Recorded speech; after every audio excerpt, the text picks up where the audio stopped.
Hello everyone, আসসালামু আলাইকুম। কেমন আছেন সবাই? আশা করি ভালো আছেন। আমরাও আলহামদুলিল্লাহ ভালো আছি। তো আজকে আপনাদের সাথে একটা দারুণ রেসিপি শেয়ার করব। বিয়েবাড়ির আস্ত মাছের রোস্ট যেটা করে সেটা রেসিপিটা শেয়ার করব। ঘরোয়াভাবে করে যা তেল মশলা দিয়ে রান্না করি সেটাই শেয়ার করব আপনাদের সাথে। তো আমি একটা তেলাপিয়া মাছ ফ্রাই করে নিলাম। ফ্রাই করে নেওয়ার পরে ওই ফ্রাই প্যানটাতে তেলে পেঁয়াজ কুচি দিয়ে দিলাম। পেঁয়াজ কুচি দিয়ে দেওয়ার পরে এখন দিয়ে দিলাম 1 চামচ পরিমাণ রসুন বাটা। তো আদা দিব না এখানে, আদা দিলে কিন্তু আমার মাছের মধ্যে টেস্টটা কেমন যেন নষ্ট হয়ে যায় মতো লাগে। তাও এরপরে দিয়ে দিলাম একটা টমেটোকে কুচি কুচি করে কেটে দিয়ে দিলাম, ছোটো করে কাটলাম আর কি, কারণ এগুলো যেহেতু একটু গ্রেভি হবে তো আমি ভালো করে এগুলো একটু নেড়ে চেড়ে দিচ্ছি। নেড়ে চেড়ে দেওয়ার পরে দিয়ে দিলাম 1 চামচ পরিমাণ কাঁচামরিচ বাটা। তো এখন আর কাঁচামরিচগুলো কিন্তু একদমই ঝাল নেই, তো আর একটু চাইলে প্রেশার কম করে দিতে পারবেন আপনারা। তো আমি 1 চামচ পরিমাণ দিছি, যেহেতু এগুলো একটু গ্রেভি গ্রেভি হবে, তো বেশি ঝাল হলে কিন্তু ভালো লাগবে না আর বাচ্চাদের খেতে একটু প্রবলেম হবে। তো এরপরে দিয়ে দিলাম মরিচের গুঁড়া, হলুদের গুঁড়া, আর দিয়ে দিব জিরের গুঁড়া। এখানে সামান্য পরিমাণে জিরের গুঁড়া দিছি। জিরের গুঁড়াটা হচ্ছে মানে কাঁচা জিরাকে আমি গুঁড়া করে রাখছি, এটা কিন্তু ঠালা জিরা না, ঠালা জিরা দিলে কিন্তু টেস্টটা আরেক রকমের আসে। তো আপনারা ট্রাই করবেন কাঁচা জিরাটা দেওয়ার। এরপরে হচ্ছে সামান্য পরিমাণ পানি দিয়ে দিচ্ছি মশলাটা যাতে ভালো করে কষিয়ে নেওয়া যায়। তো এগুলো আমি খুব ভালো করে নাড়তেছি, কারণ এটা যেহেতু গ্রেভি হবে, পেঁয়াজ টমেটো রসুন সব কিছু একদমই নরম হয়ে যেতে হবে।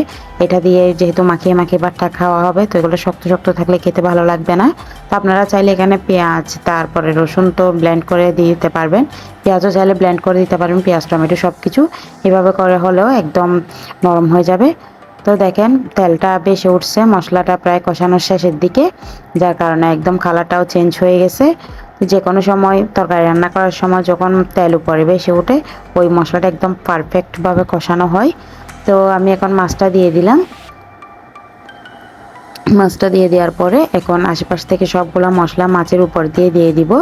এভাবে করে বিয়েবাড়ির স্টাইলে মাছটা রান্না করে আমি অনেক বাবুর্চিদেরকে দেখছি। বিয়েবাড়ির মাছটা ওনারা আগে প্রথমে ফ্রাই করে নেয়, ফ্রাই করে নেওয়ার পরে থালাতে মাছ সবগুলো একদম বিলিয়ে দেয়, দেওয়ার পরে একটা হাঁড়িতে করে মশলাগুলো কষিয়ে কী করে মাছের উপর দিয়ে দিয়ে দেয়। ওই থালাটা আরও একটু চুলার উপর দেয়। আমি যেহেতু একটা মাছই করতেছি তো আমি ফ্রাই প্যানেই করে নিলাম এভাবে করে। তো সবগুলা মশলা আশপাশ থেকে নিয়ে মাছের উপর দিয়ে দিছি, যাতে মাছের মধ্যে একটু তেল মশলা ঢুকে আর কি। তো দেখেন তেলগুলো একদম পাশ দিয়ে ভেসে উঠছে, মশলাটা পুরোপুরি পারফেক্টভাবে কষানো হয়েছে তাই। তো দিয়ে দিলাম 2টা কাঁচামরিচ, দিয়ে দেওয়ার পরে সামান্য পরিমাণে পানি দিলাম। এই ভুলটা কিন্তু অনেকেই করে, এই পর্যায়ে পানি দেয় না, পানি না দিলে কিন্তু মাছের মধ্যে যেটা মশলার টেস্ট ওইটা কখনোই আসবে না। কারণ তেলের মধ্যে এটা যখন নামিয়ে নেওয়া হবে, তেলের মধ্যে কষানোর পরে যখন মাছটা আপনি নামিয়ে নেবেন, ঠান্ডা হওয়ার পরে না একদম টান টান হয়ে যায়, তো খেতে শুকনা শুকনা টাইপের লাগে, খেতে তেমন একটা ভালো লাগে না। কিন্তু এই পর্যায়ে একটু করে পানি অ্যাড করে দিলে পানির মধ্যে যখন মশলাটা ভালো করে মিক্স হওয়ার পরে পানিগুলো বয়েল হবে, মাছের মধ্যে মশলাটা পুরোপুরিভাবে ডুববে। তো একটু হালকা থাকা অবস্থায় যদি মাছটা আমি চুলা থেকে নামিয়ে নিই, এরপরে কী হয় ঠান্ডা হতে হতে না একদম ড্রাই হয়ে শক্ত হয়ে আসবে না, একটু ভেজা ভেজা থাকবে মাছটা। তো এর টেস্টটা কিন্তু অনেক বেশি থাকে, আপনারাও ওইভাবে করার ট্রাই করবেন। তো এক পাশ হয়ে যাওয়ার পরে আমি অপর পাশটা একটু করে উল্টে দিচ্ছি। এভাবে করে হলে সব দিকে ভালো করে তেল মশলা সব কিছু লাগবে, খেতেও কিন্তু অনেক বেশি মজা লাগবে। তো মাছ আমার রান্না প্রায় শেষের দিকে, দেখেন কালারটাও অনেক সুন্দর লাগতেছে। এই মাছটা রান্না করা যায় কিন্তু খুব সহজে, তেমন একটা কোনো ঝামেলাই নাই। আর আমি তেলাপিয়া মাছ দিয়ে করছি, কারণ হচ্ছে মানে মাছের এরকম আস্ত রোস্টগুলা এক বেলাতে খাওয়া হয়, 2 বেলা হলে খাওয়া হয় না। এগুলো কাটা বের হয়ে গেলে আর খেতে তেমন একটা ভালো লাগে না। তো আমরা যেহেতু মানুষ কম, রুই মাছ দিয়ে করতে গেলে যেমন ছোটো রুই মাছগুলোতে প্রচুর কাটা থাকে, আর বড়গুলা দিয়ে করতে গেলে আমাদের জন্য মানুষ কম হিসাবে ওইটা নষ্ট হবে। তো আমার মনে হয় তেলাপিয়া মাছে কাটাও কম থাকে, এটাই আমাদের জন্য একদম পারফেক্ট। আমরা 4 জনের জন্য এনাফ, এর চাইতে বেশি দরকার নেই। তো এটা এটা চিন্তা করে আমি এটা দিয়ে করলাম, তো ভালো হয়েছে আলহামদুলিল্লাহ। তো এরপর একটু সালাদ করব, সালাদ করার জন্য আমি এখানে কী কী লাগবে এগুলো সবগুলো নিয়ে নিছি, কারণ বিয়েবাড়ির খাবারের একটু ফিল নেওয়ার জন্য সালাদটা অনেক বেশি জরুরি, সালাদ না হলে না খাওয়ার মজাটাই আসে না। তো এখানে আমি এগুলো একটু কেটে কুটে নিচ্ছি। তো শসাগুলো হচ্ছে দেশি, এগুলা আমাদের এখানের এই শীতকালে পাওয়া যায় বেশিরভাগ সময়। দেশি শসা এগুলা কিন্তু বেশি মজা হয়, যেমন বাজারে যেগুলো পাওয়া যায় হাইব্রিডের ওগুলার চাইতে কিন্তু এগুলা দামও কম থাকে, খেতেও অনেক বেশি টেস্ট হয়। আবার এই শসাগুলা দিয়ে যদি তেঁতুল দিয়ে মাখিয়ে ভর্তা করা হয়, এত বেশি মজা হয় কি বলবো, বলার বাইরে। আপনারা কে কে তেঁতুল দিয়ে শসা দিয়ে ভর্তা খেয়েছেন আমাকে অবশ্যই কমেন্টে জানাবেন। আমি তো প্রায় খাওয়া হয় আমার, মানে কি বলবো, মানে যখনই খেতে ইচ্ছা করে দু একটা শসা কেটে নিয়ে একটু তেঁতুল দিয়ে দু একটা শুকনো মরিচ দিয়ে তারপরে একটু পেঁয়াজ কেটে দিয়ে ধনে পাতা দিয়ে যখন মাখাই, মানে ভোলার মতো না, এত বেশি মজা হয় এই খাবারটা। তো এখন তো শীতকাল আসতেছে, প্রচুর পরিমাণে শসাগুলো পাওয়া যাবে, আমরা চট্টগ্রামের ভাষায় এগুলোকে ক্ষীরা বলি আর কি। তো প্রচুর পরিমাণে এগুলো পাওয়া যাবে। তো তখন কিন্তু আমার অনেক বেশি খাওয়া হয়। আর আমার তো একটা অভ্যাস, আমি যেটা খাই আমার বাচ্চাদেরকে সেটারই অভ্যাস করে ফেলি, কারণ যাতে আমার আর কষ্ট না হয় মতো। একটা জিনিস আমি খাবো ওরা খাবে না, একা একা খেতে নিজেরই ভালো লাগে না। তো যখন বাচ্চারা সব একসাথে খাবে তখন আমারও করতেও ভালো লাগবে, খেতেও ভালো লাগবে, এরকম আর কি। তো লেবুগুলা কেটে নিছি আমি আরও পাফিফদের জন্য। লেবু আমি খাই না কখনোই, আমি ভাতের সাথে লেবু খাই না, আমার মোটেও ভালো লাগে না। লেবু দিয়ে খেলে কেমন জানি লাগে, আমার খাবারের টেস্টটাই নষ্ট হয়ে যায়। তো আর আবার আরবে কিন্তু ভাতের সাথে লেবু অনেক বেশি পছন্দ করে, তো ওর জন্যই কেটে নিছি লেবু বিশেষ করে। ওর থেকে দেখলে আফিফ খাবে, আফিফ থেকে দেখলে আবার আয়াতও নিবে। তো ওরা এরকমই করে করে, মানে একজন থেকে দেখলে তিনজনকে করতে হয় সব কাজ। তো আমি এখানে শসাটা একদম কুচি কুচি করে কেটে নিচ্ছি। সালাতের ক্ষেত্রে আমার মনে হয় যত বেশি কুচি করে কাটা হয় তত বেশি মজা হয়। এরকম করে সালাদ বানালে গরম গরম ভাতের সাথে আমার আর কিছুই লাগেই না, এই সালাদগুলো দিয়ে আমার ভাত খাওয়া হয়ে যায়। আর শীতকালে যখন দেশি টমেটো বের হয়, দেশি টমেটোকে একটু হালকা পুড়ে তারপর হচ্ছে কয়েকটা শুকনা মরিচ দিয়ে, যখন আর কিছু না, মানে টমেটো তারপর হচ্ছে শুকনা মরিচ আর ধনে পাতা পেঁয়াজ এগুলাকে মেখে যখন ভর্তা করা হয়, ও সেই হয় এই খাবারটা। তো টমেটো তো এখনো বের হয় না, দেশি টমেটো, দেশি টমেটো বের হলে ইনশাল্লাহ আপনাদের সাথে শেয়ার করবো, অনেক মজার মজার রেসিপি শেয়ার করবো টমেটো দিয়ে। আশা করি ভালো লাগবে আপনাদেরও। তো শীতকালের সবজির মধ্যে আপনাদের কোন সবজিটা সবচেয়ে বেশি পছন্দের অবশ্যই আমাকে কমেন্টে জানাবেন।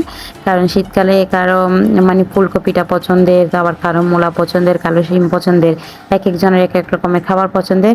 কিন্তু শীতকাল মানে আমার কাছে সব রকমের খাবারই মজা থাকে, যেমন মাছ সবজি সব কিছুরই মজা থাকে। আর শাক, শাক তো পাওয়া যায় অনেক ফ্রেশ ফ্রেশ একদম শাক পাওয়া যায়, অনেক সুন্দর সুন্দর শাক পাওয়া যায়, প্রতিদিনই শাক খাওয়া হয়।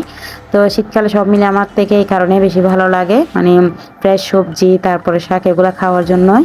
তো আমার কাছে তো শীতকালে মানে ফুলকপি জিনিসটা এত ভালো লাগে কি বলবো, মানে ফুলকপি হলে আমার হয় ভাজা হোক, পাকোড়া হোক, রান্না হোক, মাছ দিয়ে হোক, মাংস দিয়ে হোক, যাই হোক না কেন, ফুলকপি সবজিটা আমার অনেক বেশি পছন্দের, ছোটোবেলা থেকে এখনও অনেক বেশি পছন্দ করি আমি ফুলকপি। মানে বাজার থেকে যতবারই বাজার করব তখন ফুলকপিটা অবশ্যই থাকবে। তো এখানে আমার সালাদ সবগুলো কাটা শেষ, শসা একটাই দিছি, দুইটা দিলে দেখতেছি বেশি হয়ে যাবে আমাদের জন্য। আর তাফিফটা কে খায় না খায় হিসাব নাই, ওরা একটু খাইলে খাবে না খাইলে নাই, এই আর কি। তো আমাদের জন্য ভাত নিয়ে নিচ্ছি থালাতে করে, আর বলতেছে থালাতে করে খাবে, ওরা থালাতে করে খাবার খেতে অনেক বেশি পছন্দ করে। তো থালাতেই নিয়ে নিছি। আর এখানে দেখেন আমার মাছের চেহারাটা। এরপরে হচ্ছে এখানে সালাদ, সালাদগুলো এখনই মেখে নিছি, যাতে আগে থেকে মাখলে পানি বের হয়ে গেলে একদম সবগুলো নরম হয়ে যায়, ভালো লাগে না খেতে। তো আফিফ এখানে অনেক খুশিতে অনেক কথা বলতেছে ও। তো এখানে ভাত দিয়ে দেওয়ার পরে সবাইকে একটু একটু আগে সালাদ দিয়ে দিচ্ছি। তো এরকম করে ভাত দিলে কি হয়, আয়াত একটা দুইটা খায়, ও এমনি আলাদা করে ভাত নিলে মোটেও খায় না, অনেক ভাত, মানে ওর জন্য ভাত নিলে ওই ভাতগুলো পরে আমাকেই খেতে হয়, খাবে বলে, ওর হাতে খাবে বলে এই ভাত নেই, কিন্তু ভাতগুলো নষ্ট করার জন্য আবার রেখে দেয়। তো খাবার নষ্ট করা তো কখনোই উচিত নয়। তো আমি কি করি, খাবারগুলো ঠান্ডা হয়ে যায়, অনেক সময় খেতে ইচ্ছা করে না, তারপরে তো নষ্ট তো করা যাবে না, ওগুলো আবার পরে আমাকে খেতে হয়। তবে এরকম করে থালাতে করে ভাত দিলে কি হয়, ও একটা দুইটা খায়, আমাদের সাথে দেখে দেখে অনেক আনন্দ করে। তো আমাদের বাসায় কিন্তু এখন প্রায় সময় এরকম থালাতে করে ভাত খাওয়া হয়, আমরা যেহেতু চারজনই আছি। তো এভাবে করে খেলে খেতেও ভালো লাগে, অনেক বেশি আনন্দ লাগে একসাথে খেতে, বাচ্চারা অনেক বেশি এনজয় করে। তো আয়াতকেও লেবু দিতে বলতেছে, আফিফ একটা যখন নিচে আয়াতকেও বলতেছে দিতে, আমি তো জানি এগুলা করবে, ওগুলাই তো ওদের কাজ। তো আর তো খেয়ে মহা খুশি। আফিফ আফিফ একটু করে মাছের লবণ দেখতেছে, বলছে আম্মা আমি একটু টেস্ট করে দেখি কেমন হয়েছে, লবণ ঠিক আছে নাকি। তো ওর থেকে ওর নাকি অনেক মজা লাগতেছে।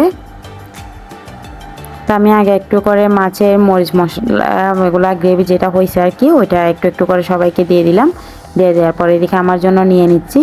তো সালাতে একদম বেশি করে যেগুলো কাঁচামরিচ দিই, ওই কাঁচামরিচগুলো আমি আমার জন্যই নিয়ে নিচ্ছি, বাচ্চাদেরকে তো একটু অসুবিধা হবে ওই কাঁচামরিচগুলো। তো মাছ তো আর কাটা চামচ দিয়ে ভাঙতে গেলে কাটা থাকবে, তো আমি কাটা না ওঠো মতো করে বাচ্চাদেরকে একটু একটু করে ভেঙে দিব, ওদের যাতে খেতে সুবিধা হয়। তো আপনারা ওইভাবে ট্রাই করে দেখতে পারেন, আশা করি ভালো লাগবে। আর এরকম কাটা কম ওলা মাছ দিয়ে যদি মাছের রোস্টটা করা হয় অনেক বেশি ভালো লাগবে আমার মনে হয়, কারণ কাটা বেশি হলে না কাটা বাছতে বাছতে খাওয়ার টেস্টটাই নষ্ট হয়ে যাবে। তবে কাটা কম থাকলে সহজেই খেয়ে নেওয়া যাবে এই আর কি। তো আমি বাচ্চাদেরকে মাছ এখান থেকে আলাদা করে দিয়ে দিচ্ছি, যাতে ওদের খেতে আর কোনো অসুবিধা না হয়, একটু একটু সালাদ দিয়ে আর মাছ দিয়ে খেয়ে নিতে পারে। তো ওদেরকে দিয়ে দেওয়ার পরে হায়াত বলতেছে আবার ওকে একটু লেবুটা চিপে দিতাম। ওদেরকে দেখছে ও হায়াতে সত্যি পারতেছে না লেবু চিপতে। ওর এদিকে মরিচ যেগুলো পড়ছে এগুলো আমি নিয়ে নিলাম। আফিফের পাশ থেকে প্লেটটা সরিয়ে ওকে বললাম একটু রিল্যাক্সে বসতে, যাতে ভালো করে খাইতে পারে মতো। তো আমি এখন আমার জন্য নিয়ে নিচ্ছি। তো সালাডটাও তো দেখতে অনেক বেশি সুন্দর লাগতেছে, এখানে একদম ঝাল ঝাল হয়েছে সালাডটা।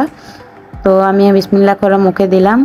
মানে সত্য কথা বলতে আলহামদুলিল্লাহ এত বেশি মজা হয়েছে খাবারটা, আমি ভয়েস ওভার দেওয়ার সময় এখন বাজতেছে রাত 2টা, আমার আবার খিদা লাগছে, আবারও এই খাবারটা খেতে ইচ্ছা করতেছে। ইনশাল্লাহ নেক্সট অন্য কিছু নিয়ে আবার এভাবে একটা ভিডিও শেয়ার করবো আপনাদের সাথে।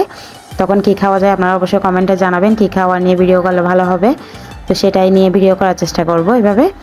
তো আজকের ভিডিওটা এই পর্যন্ত, সবাই ভালো থাকবেন, সুস্থ থাকবেন, টাটা বাই বাই, আল্লাহ হাফেজ।